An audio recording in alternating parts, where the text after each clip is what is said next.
Horn, प्रचंड वाहतूक कोंडी, बांधकाम साईटवरील गोंगाट तसंच मोठ्या आवाजात गाणी वाजवणं या आणि अशा अनेक कारणांमुळे ठाण्याच्या ध्वनी प्रदूषणात प्रचंड वाढ झाली आहे.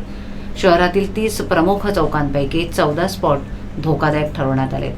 आवाजाच्या डेसिबलनं अक्षरशः 71 ओलांडली असल्यानं ठाणेकरांच्या कानाचे पडदे फाटणार असल्याची भीती तज्ज्ञांनी व्यक्त केली आहे.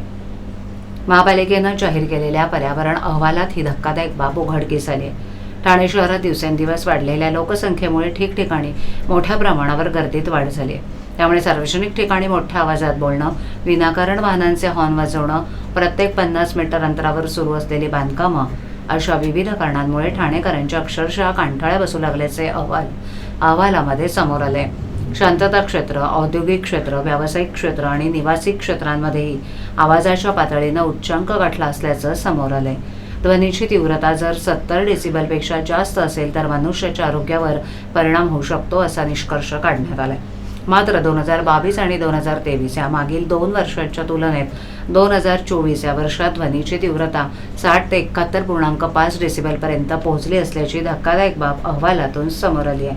दरम्यान शहरात ध्वनी प्रदूषण कमी करण्यासाठी पालिकेच्या प्रदूषण विभागाला उपाययोजना करण्याची गरज असल्याचं नमूद करण्यात आलंय.